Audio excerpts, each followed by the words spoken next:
So we have a strategy for engaging dormant customers. So we're talking about people who haven't purchased in a long while, and this is where you can dig gold by just having an automated process for it.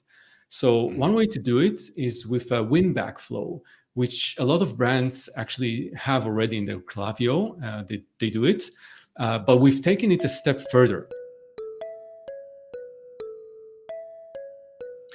Hey, e-commerce friends, did you know that only 2% of your traffic is actually converting into actual sales? What happened to the other 98%, you might ask? So today I'm interviewing my friend Daniel Peleg, who runs Email Composed, which is an agency that is specializing in helping e-commerce businesses to get more sales by setting up and optimizing their email marketing efforts. And by doing so, they are able to actually catch up to 16% of your traffic by converting them into email marketing leads, which they then can nurture and further convert into actual sales. Today in this episode, Daniel will be sharing how he is doing so, how he is optimizing and setting up opt-ins, automations, email flows, and he's also talking about advanced strategies to capture leads, email leads with paid advertisement, how he's setting up abandonment flows, not only one, but three.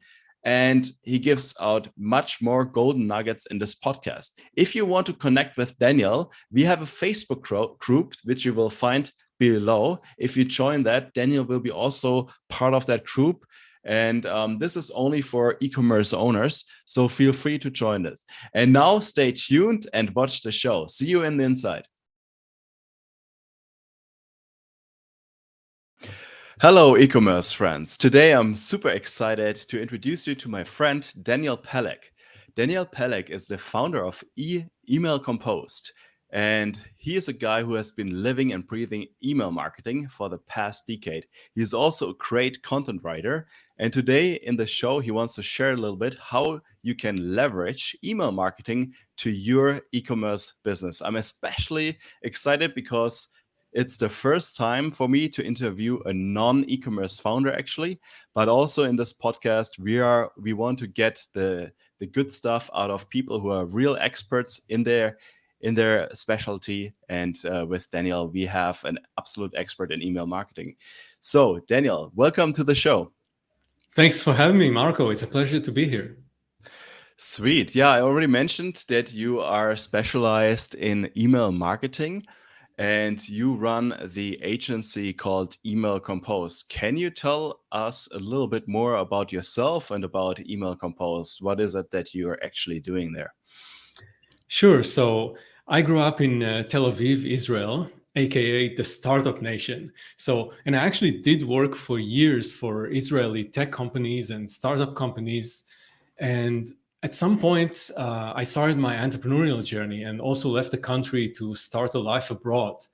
And today, as you mentioned, I run Email Composed, which is a team of email experts that help direct-to-consumer e-com brands to grow and to scale using email and SMS strategies. Now, outside of that, I love health and fitness. I'm a foodie and trying to balance being foodie with eating healthy. Pretty challenging. Also doing workouts at the gym, generally growing and developing. And we know each other for about 6 years now, and we live in the same city, but not every day we get to sit and deep dive into our favorite topics. So I'm excited to get started. Yeah, wow, you just remember me. I didn't know it's actually 6 years that we are knowing each other, but it has been, a pleasure. And it's interesting to see also how you developed throughout this last 6 years and got so strong in the skill what you're doing. Thanks also for sharing about your background as an location independent entrepreneur. I think that's something that a lot of us are also aspiring to do. And so I was curious. You were working for those tech startups in Israel. How did you get into content marketing and then into email marketing? What was the journey? Why did you pick that skill set?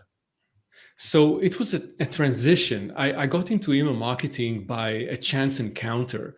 About 13 years ago, I was working in a marketing department of a financial services company. And we weren't actually doing much in terms of emails, more like SEO and ads. And one of our clients, we became friends, and he told me about this new thing, selling online courses. Mhm. And he knows a guy who's making millions selling those courses to his email list. Wow. Now, info products were still a new thing back then. So I thought, that's an interesting idea. I'm open to exploring. And long story short, we ended up working together as business partners and managed to accumulate quite a huge email list. And that was Mhm. the basis for the business. And after 6 years of working together, I sold my share to my business partners and exited Mhm. this company that we've built. And since then, I've launched a few other businesses that I noticed that email was always uh, one of the main revenue drivers for the business. And with the Yeah. few attempts I made that weren't email based, they failed. So at some point, I took the hint and just made email my main focus. Yeah, that totally makes sense since you have a lot of success track record in the past. As you said, your fundamental success comes from it. You were able to collect email addresses and leverage on that. I'm super curious to actually learn more about how you did it, and I'm glad we can chat about that. Now you said you were in the market of products and so on. Now you have shifted gears into the e-commerce space, right? Like, what is your target client right now looking like, and why are you getting into this market? So at the beginning, we just served everyone, like different, like a SaaS company, and we had some coaches and consultants. But at some point, people reached out from my network who had Hmm. e-commerce businesses, and and we helped them. We worked with them, and I noticed that the value add of email marketing in e-commerce was so huge that it's kind of almost natural for me to want to transition to that. So right now, our team helps exclusively only direct to consumer brands that are already established. They have a product that sells and they have traffic to their site, typically an annual revenue of 7 to 8 figures. And a Hmm. lot of e-com brands have serious challenges growing their revenue and scaling because of things like Hmm. ad costs going up and iOS updates, and also because of revenue leaks in different parts of their customer journey, which is something that you are also super familiar with. Yeah. So at Email Compose, we have a program where we build and implement an email marketing strategy that covers their entire customer journey. So not just the first purchase that comes from ads, but really strengthening repeat purchases and Hmm. lifetime value through email automations and campaigns. So we can boost the brand's overall revenue by 25% to 40%. Wow. Yeah, Yeah. which also enables them to scale quicker. Now, Absolutely. yeah, yeah. Yeah, so this is actually one of the things that I also recommend. We are getting inquiries from e-commerce stores, whether like small scale or big scale, and then especially for smaller scale e-commerce brands, we would highly recommend them to do two things before they actually run paid advertisement. One is to optimize the store using best practices to making sure that the conversion rate is working. But two, email marketing is really, really important to have that set up because you really want to leverage. Once you're already spending money on paid advertisement, you really want to have a system to also, if a person is not ready to buy yet, that they can actually get on your email list, that you can nurture them, that you can build the relationship. And now my question to you is like, can you walk us a little bit through this process? Like, how would you approach that, and what do you actually do with an e-commerce uh, business once they approach you and they want to get email marketing set up? Okay, so the way it works is that once we have a new client, um, we onboard them, we do an in-depth research on the brand. their Yeah. audience, the content that they have, visual assets, customer journey. We essentially become experts on that brand.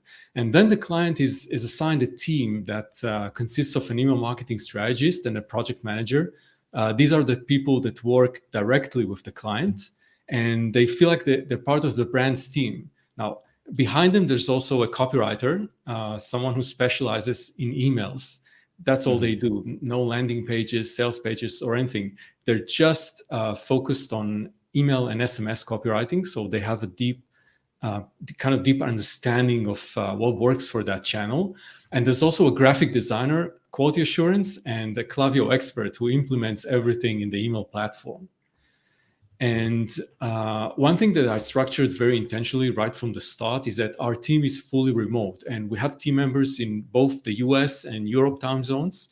So as opposed to traditional office-based agencies, we can source the highest quality talent without limitation of who's available in our city or state. Now, another thing that we do when we work with clients is we structure the communication with the brand in a way that feels like we're part of their in-house team.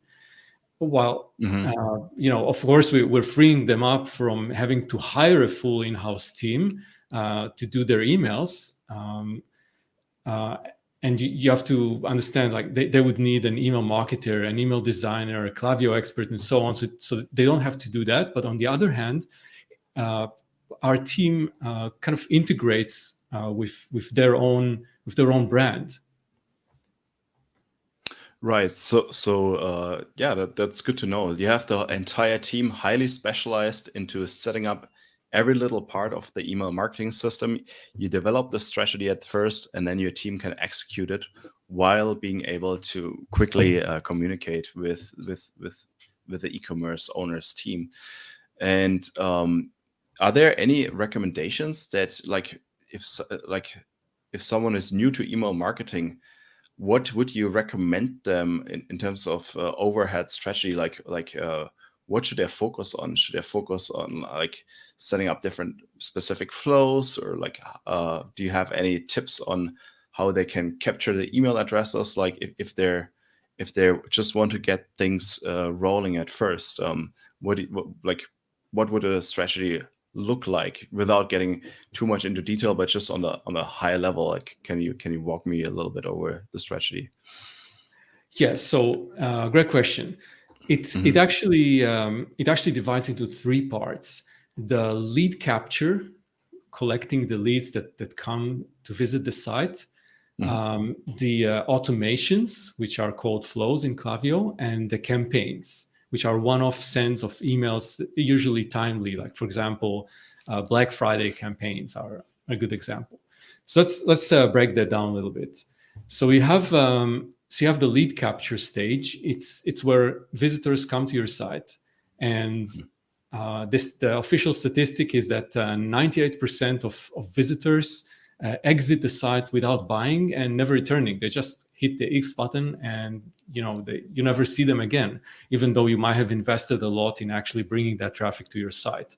So what we do at that stage is create the machine that is designed to capture as many of this traffic as possible and get them into your system, get them into your brand's ecosystem.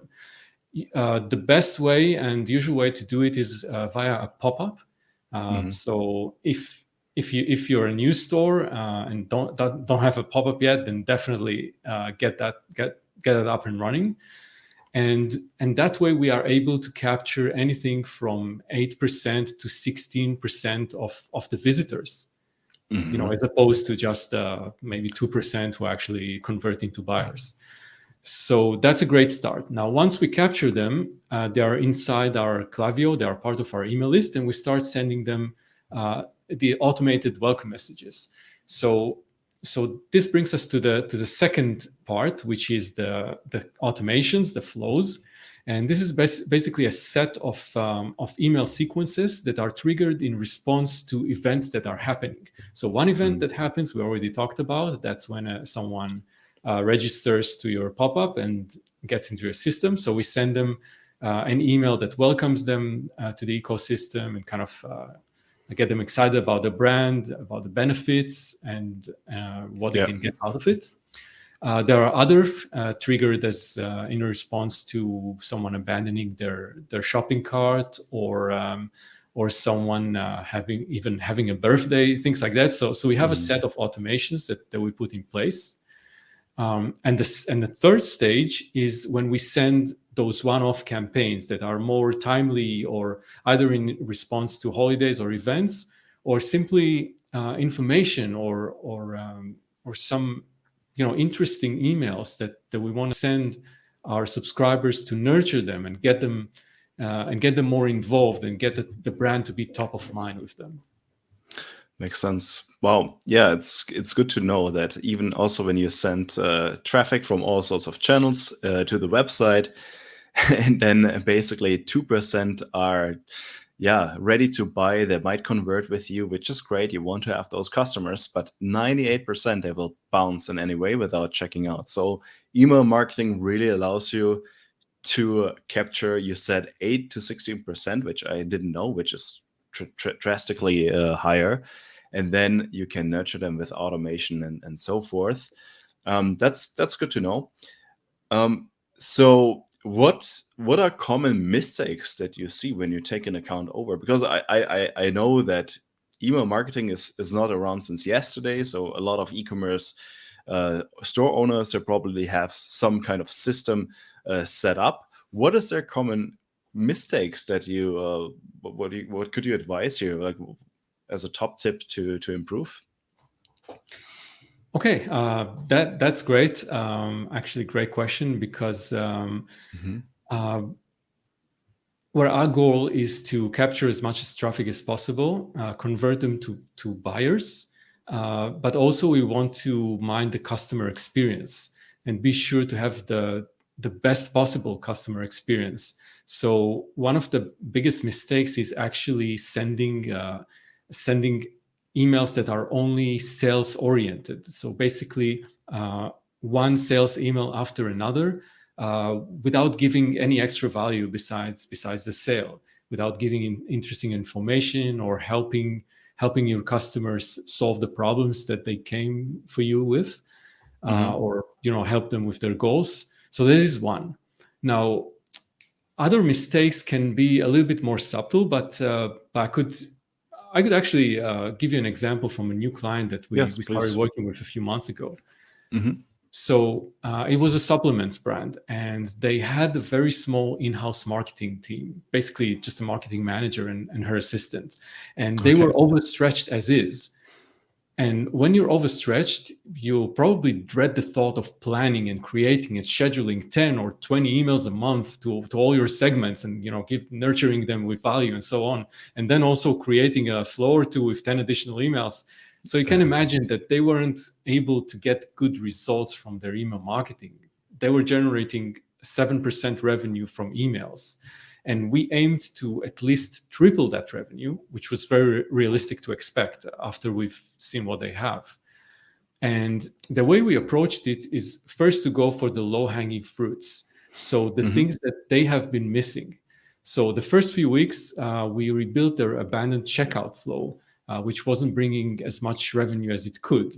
And this is so if you're talking about mistakes that businesses make, it's a lot around abandonments. Whether it's customers abandoning their checkout, or just adding to cart without even checking out, or just browsing the site and leaving. While with some emails, you could actually get them to complete the purchase. So first thing we did is we rebuilt their abandoned checkout flow. Then we also built another flow, which is abandoned added to cart, which takes care exactly of those instances where people don't actually check out, but they added some products to their cart. So that signifies a very strong purchase intent. And we also built a browse abandonment flow for people who just browse some products on the site. So these three abandonment flows alone now add around 20K additional revenue for their overall 300K revenue. So that's additional 20K monthly. Wow. Yeah, that's a large ROI. Yeah, It- absolutely. And then we also Mhm. did a complete rebuild of their post purchase flow, Mhm. which is the sequence of emails that you get after you complete the purchase. So most people get this flow wrong. They either just thank the buyer, maybe give some background on the brand, maybe do an upsell, and that's it. But that's a missed opportunity. What we do is we have a few goals for this flow. First of all, Mhm. we thank new customers or existing customers. We thank them for their purchase. We get them excited about what they purchased, so we prevent buyer's remorse. Also, lots of social proof, educating about the benefits and how to use. Nurture Right. them throughout more than 10 emails, actually, Oh, to start building a relationship with the brand. And in terms of generating more sales, we also cross-sold additional products that go well with what the person originally purchased. So once we had the flow set up, we took over campaign management.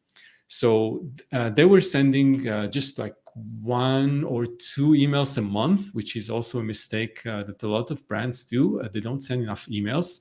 So yeah. we started gradually ramping that up into between 8 to 10 emails per Okay. month for different segments of their audience. So not everyone gets the same email. Yeah. Uh, and that's now responsible for around 13% of their overall business revenue. And I believe we'll get that up to 20% in the next few months as well. So in terms of results, after 3 months of working with them, we're now adding 32% to their overall business revenue with just the emails that we send. And I'd Okay. say this is a typical result. Wow. Yeah. Wow. By the way, we have a quick online assessment tool on our site where you can find out what are your opportunities in your Okay. email marketing and where do you have gaps and opportunity leaks. So it's on our site, emailcompose.com, and I can also give you the link for the show notes if you want. Here, I also added the link here in the note right now. You can see it, emailcompose.com. Go and check out this form. That's incredible. I learned so Thanks. much just by listening to you, Daniel. I wasn't even aware. Like I know you have to have an abandonment flow, but you are talking about 3 abandonment flows. So I think one was for browsing, one was abandoning the add to cart, and then the actual abandonment flow, which I know, which is probably the most Correct. famous one, is like once they're in the checkout process. So there's a lot of things that people are leaving money on the table. I can tell. Yeah, so I was curious also to learn a little bit more when it comes into my expertise about running paid ads. What have you been seeing is working really great in conjunction, email marketing and paid advertisement? Are there any cool strategies that you saw with your clients? Like, how does this work? How are you leveraging paid advertisement with email marketing? Okay, that's actually a great combination, Mhm. and I'll try to unpack it. But first of all, emails can actually make the difference between a losing and a profitable media buying campaign. And the reason is we all know that Facebook and other platforms are becoming trickier to do profitably because ad costs are constantly going up and eating up your margin, especially in the era of post iOS 14. When you increase your budget, Oh you yeah. you often hit a wall where your ROAS goes down and the cost per acquisition goes up. And now you're barely breaking even on the front end, or you're even losing on the front end.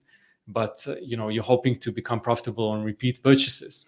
But for that, you need the most efficient machine working in the background to generate those repeat purchases.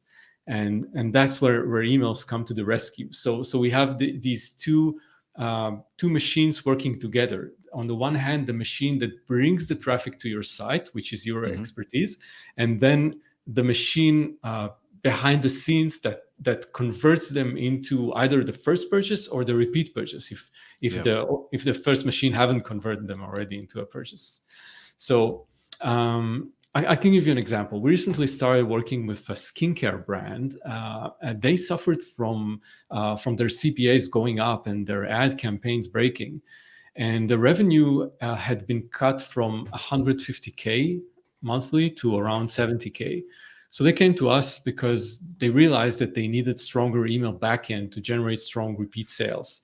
And at that point, out of the 70K, emails generated about 5%, so less than 4K per month or so. And so what we've done is to first capture as much of the traffic as possible from their campaigns, from their ads. And we created a new pop-up that had a more compelling copy and offer.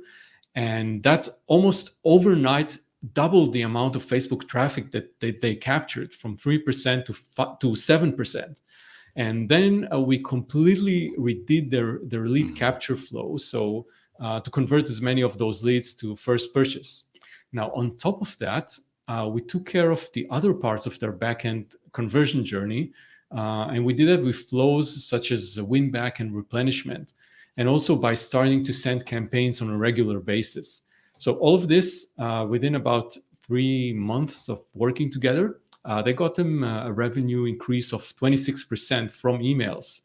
And now they regained their margin and there's more cash for ads. And from then on, they were able to scale their ads profitably.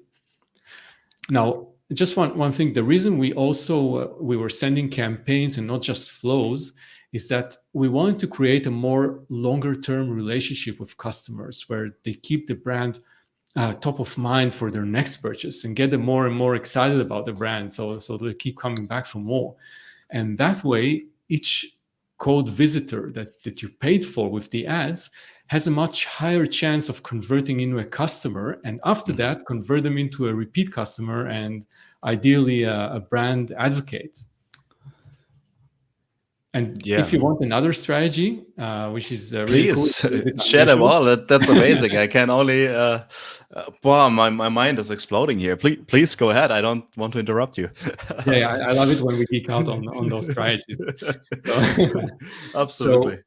So we have a strategy for engaging dormant customers. So we're talking about people who haven't purchased in a long while, and this is where you can dig gold by just having an automated process for it. So one way to do it is with a win-back flow, which a lot of brands actually have already in their Klaviyo. They do it, but we've taken it a step further. So we create a segment in Klaviyo of customers who were unengaged for several months, and then we export them as a retargeting list. And then we run ads to retarget and get them back to your site. And then on the site, we display a targeted pop-up. It's just for them with an exclusive offer, something like, here's your welcome back gift. So you do that and you see the revenue rolling in from, otherwise lost customers. Yeah, that's amazing. Yeah, sometimes you have to be creative and push them back. I was actually wondering when you were talking about all those flows and automations, do you ever feel you're sending too much emails? What do you say to people who are concerned about sending too many emails? And what is too many and what is too less emails? Amazing question. It's something that I actually get asked a lot. And the answer is, first of all, there is kind of a best practice of sending between 3 to 4 emails a month. So something like 1 to 2 emails a week. But this is not a cookie cutter. So you need to really look at your brand and your audience and do some testing. So what we would usually do is we start with one email per week. If the email is interesting enough, if it's valuable, if it's not just for the purpose of selling them something, then people would like it, will engage with it, and it's never too much because you're actually giving people value. And the value could be either with information about things they care about, solutions to their problems, or even just entertainment, something fun or kind of intriguing that you're sending them. So whenever you send value, it's never too much, but of course you need to kind of keep the frequency within something that your audience would like. So some brands would send an email once a week, and that's totally fine. Some brands send 3 to 4 emails a week, and it works for them, but it doesn't necessarily work for everyone. What you need to do is basically start with 1 email per week. If you see that that goes well and you don't have a lot of unsubscribes, your spam rate is low, and you get good open rates, then you can try adding another email, like a second email per week. See how the stats are. Wait for a few weeks and analyze your stats. If you see that this still works well, you can either continue or even ramp up the number of emails. If not, 1 email per week is totally great. That's also a really cool topic to talk about, optimization in general. Daniel, I was curious because we talked a lot about setting up the flows, automations, and those campaigns. What is important? How can you optimize after you have the setup ready? What is there to optimize, and how to optimize? Is that something that you can elaborate on? So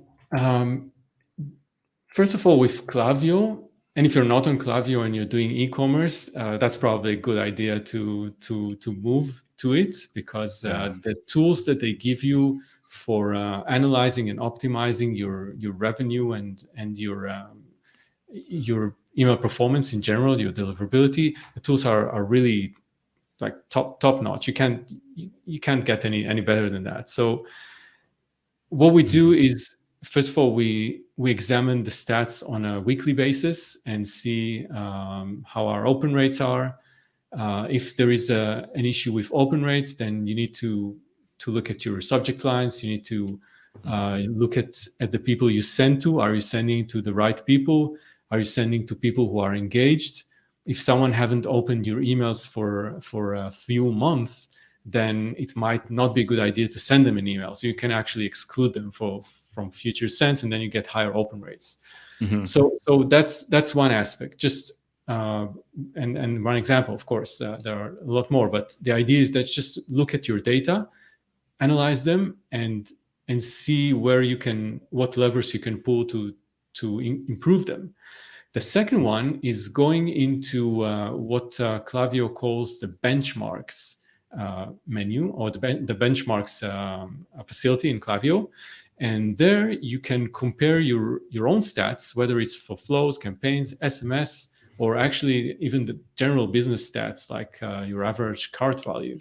So you can compare them to other brands that are similar to yours, and they take a sample of brands that are kind of around your revenue bracket and around your average order value and some other stats, and they compare them. And they compare them with your stats, and they give you an indication. Should you improve your open rates? Should you improve your unsubscribe rates? Do you have any problem with the order value, the conversion rate of the emails? Anything that you can think of, you will get a lot of good hints there onto what you need to optimize. And then once you know what are the problem areas, you go into testing mode. Split test as much as possible. You never know what works or what not. You can have a great, wonderful theory about you should put, just as an example off the top of my head, emojis in your subject line. Oh, people would love it, but you never know. And you never know for your specific audience as well. You need to always test. And once you do the split tests, which are also very easy to do in Klaviyo, you get an idea of what works and what not. That's a lot about the fun part when it comes to marketing per se, having the scientific mindset and doing a lot of testing. That is actually quite fun. I have one more question, because you talked about it quite a bit. Customer segments, what are those, and what would you recommend as basic customer segments to have? Like how do you divide your customers? Can you talk about that a bit? Yeah, so segmentation in Klaviyo means that you are that you are sending lists that are you are sending emails that are targeted for specific parts of your audience, either according to their engagement or according to their properties or things that make them unique in some way. So let's start with the engagement because it's easier and it's what most people do. You want to send emails to people who are engaging with your emails, and avoid sending to people who are kind of either became dormant or they haven't purchased for a long while. You can be very targeted with them as well. So for example, if you have a lot of people who were first time purchasers and then didn't purchase anything for a year, you can have a campaign targeted for them. But it doesn't mean that you should send them each and every campaign. So what we do is we define just a particular segment for people who have either opened our emails within the last month or 2 months or 3 months. So we target only them. Or if they clicked on an email, we can put them inside that engage segment as well. And there are a few other criteria, like for example, if they purchase within a certain period and so on. So this is one aspect of segmentation, just going for people who are involved with our brand and we want to communicate with them more. And that gives us two things. First of all, we don't annoy people who are not interested in our emails. And the second thing is we help our deliverability. So basically, how much our emails are being delivered to recipients. Gmail and other service providers, they look at engagement metrics. They see if the people that you send emails to, are they opening your emails? Are they clicking them? Are they marking them as spam, God forbid, and so on? And so once Gmail looks at it, and if they see that a lot of people are not engaging with your emails, they would just assume your emails are uninteresting or even spam, and they will move your emails to the spam, which lowers your deliverability. That's how we call it in the lingo. So a big advantage of segmenting according to how people engage is having a higher deliverability, because now we're sending to engage people who open and click and do other things to the email and always treat it positively. So Gmail sees that and sees it as a very strong positive signals that your emails are important and should be delivered to people's inboxes. And when you deliver to inboxes, people read your emails.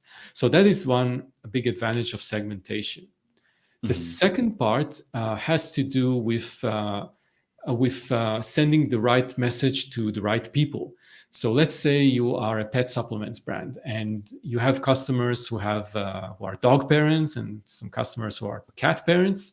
And if you just send them everyone the same campaign with dog and cat food, then this is, of course, you're breaking the number one rule of marketing, which is send the messages to the right people at the right time and the right message. And so what you can do is identify those customers who are dog parents, put them in a segment, and then dedicate campaigns for them. And then when you have the second segment of cat parents, you send them dedicated emails. That's just an example. You can find a lot of other properties about customers' interests. You can, for example, if it's a skincare brand, you can send a quiz, or you can have a quiz on your site that basically segments them according to their skin type or their certain preferences that they have, and then be sure to send emails that are relevant only to them. That's really amazing. Keeping the list clean, very important, and keeping it segmented for ensuring deliverability. Daniel, you are sharing so many gold nuggets here in this podcast. Thank you so much. That is really great. I'm also curious now for this audience, if they are curious to learn more about email marketing in general. Do you have any resources? Like, are there any courses, influencers, or resources in general that people can go and educate themselves, at least to dial their basic understanding in?